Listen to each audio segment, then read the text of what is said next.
Just 4 days before the 2004 US presidential election, a newly published tape appears on the news. The election between George Bush and John Kerry was dominated by foreign policy decisions in the wake of the September 11 attacks. Al-Qaeda's key members and associates have been brought to destroy, capture, kill Osama bin Laden and all of the terrorists. This tape, published by Al Jazeera, now shows a recovered Osama bin Laden, claiming responsibility for the attacks much more directly than before. Damn. The staging of this recording, in which bin Laden tries to appear as some legitimate figure, directly addressing the nation that he attacked, is a painful reminder that the most wanted man on the planet must be feeling somewhat safe, where that takes a lot of, the decision to just be like, you know what, the attack happened, but now I'm gonna put it on my name and come out and say, yes, that was me. Like, what? That's, I don't know, man. He wants to take ownership. He's proud of what he's done. Yeah, which is mad. It's disgusting. Crazy. Yeah. Yeah. It's insane what he's doing. Killing so many innocent people. Insane. Wherever he may be.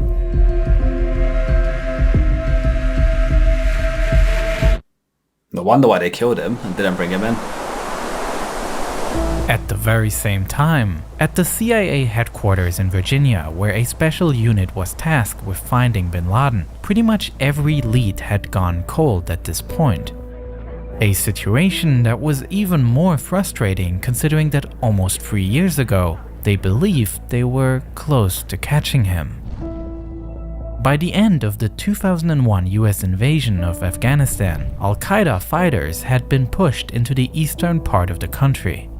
Here, they barricaded themselves in the caves of Tora Bora, and American intelligence agencies suspected bin Laden to be amongst them. Oh. Supported by the Americans, local Afghan tribes fought through the terrain, and heavy airstrikes were carried out. See, even the local tribes, like, this isn't like it's a Muslim v West thing or nothing like that. Even the local Afghan tribes are trying to get rid of them because the terrorists, they're literally saying, join us or you die. Yeah. So it's not like, these are Muslims. Like, it's nothing to do with religion. It's beyond religion in this thing. They're saying it's religion, the terrorists, and they're using religion as an excuse. They're manipulating others but they're using that as a manipulation and, it's messed up. But by the time the battle was won, bin Laden had already fled. They ran off. After the fighting ended, only about 20 people were arrested and the CIA was left empty-handed, having missed what may have been a unique opportunity to capture Al-Qaeda's leader. But at least one of the people arrested here would eventually open a lead for investigators to follow. Prior to his capture, Mohammed al-Qahtani was unknown to the investigators. He himself denied any connection to Al-Qaeda and said that he was in Afghanistan to pursue his interest in falconry. What an But when excuse. investigators took his fingerprints, they found a match in their system.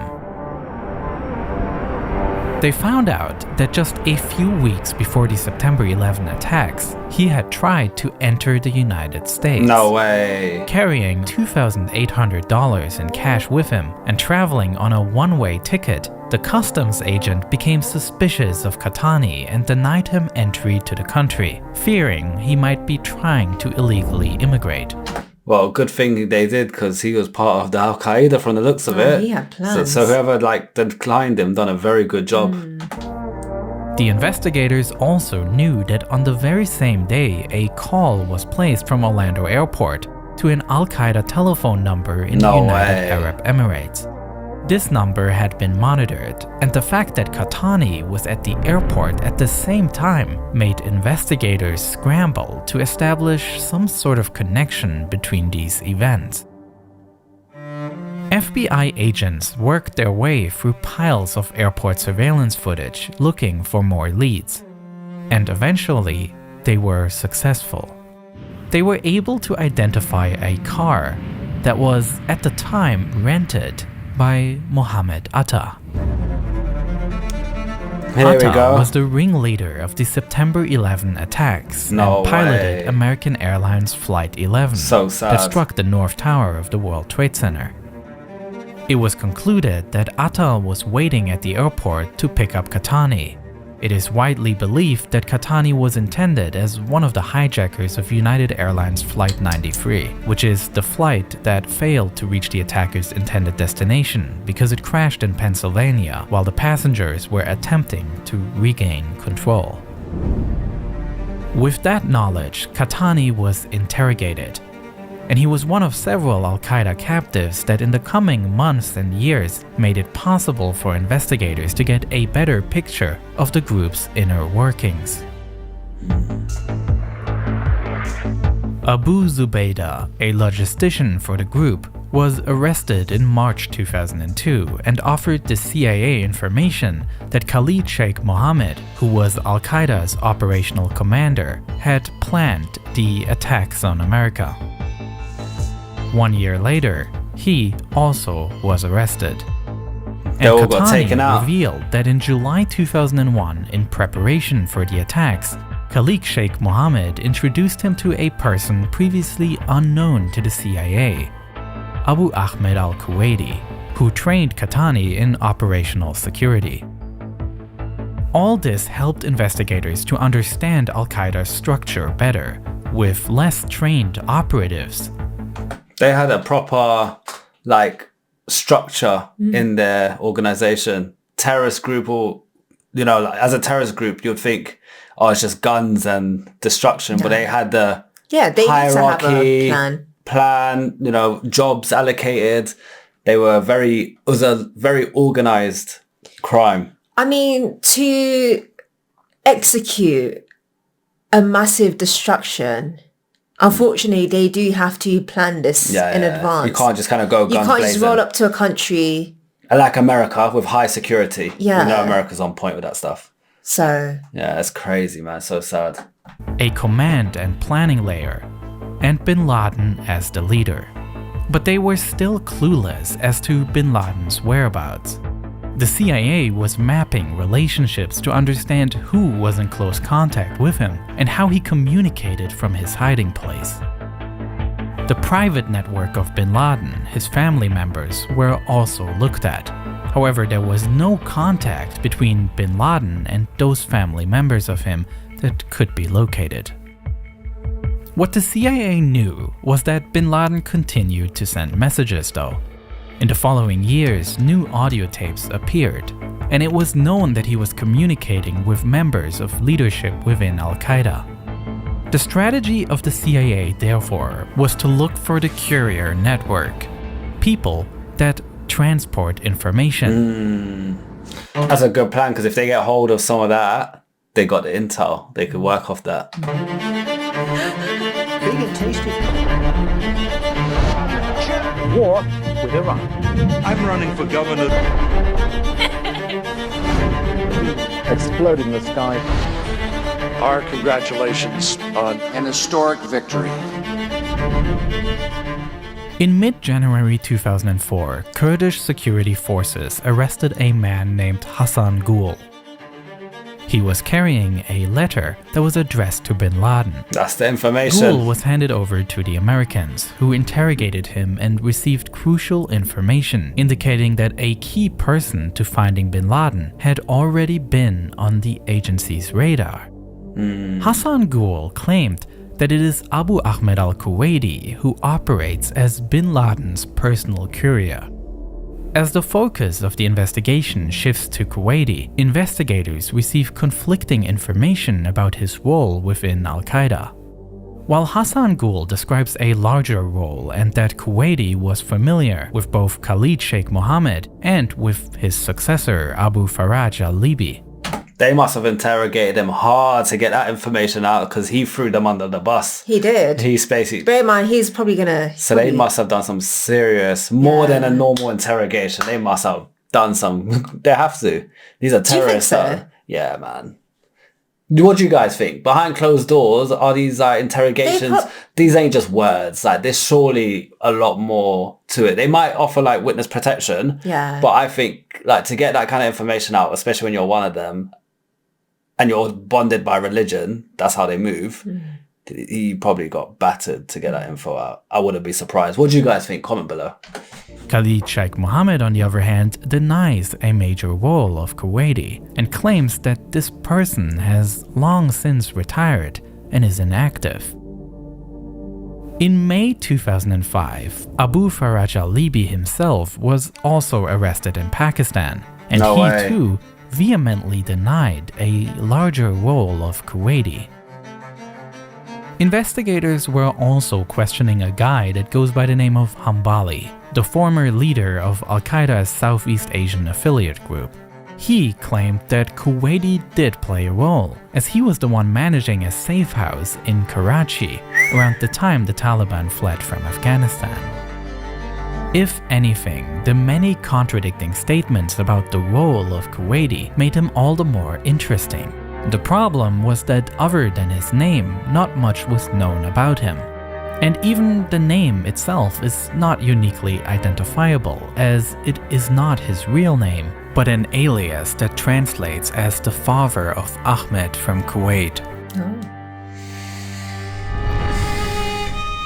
While some important information was obtained through the interrogation of prisoners, the techniques used were highly controversial. Many of the prisoners were subjected to so-called enhanced interrogation techniques. That means...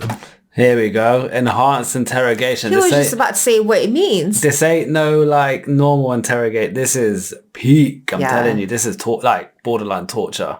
I wouldn't be surprised. abusive treatment. But while they have waited 2 years to get the name, it will take further years until they are able to locate him. As it became It's crazy how they can know that. So once they're on you to that, if you're like a potential terrorist and you're that much of a threat, the technologies the US has to really track you, like they even knew when your battery was out and when you're putting it on and where you are putting it on. That's crazy. That's how far technology has come. Yeah, and this was in 2010, I think. Yeah. So imagine now what they can do. Way more. increasingly certain that this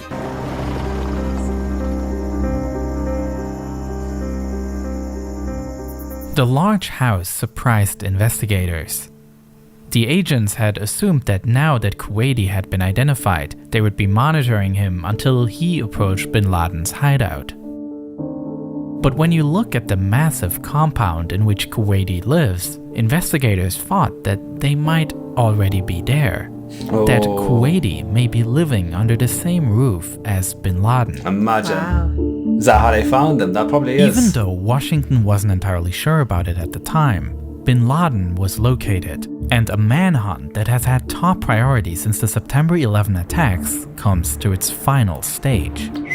He was The in that task house. now was no longer with the intelligence agents, but with a team of special units who knew very little about what to expect when raiding this compound. SEAL Team 6. Is it Team 6? What's it called? On May 1st, What's that? SEAL Team 6? You know the ones that, you know what I'm talking about? Yeah, the Navy SEAL. I forgot the actual name. Yeah. It's Team 6 or something like that. Yeah. I think it was them that dealt with it. The cool people. Yeah, the crazy ones Yeah. that saved what's it, Jessica? Yeah. 2011, at 11 p.m. local time, two Black Hawk helicopters, equipped with secret stealth technology, take off from Jalalabad airfield and head towards bin Laden's compound.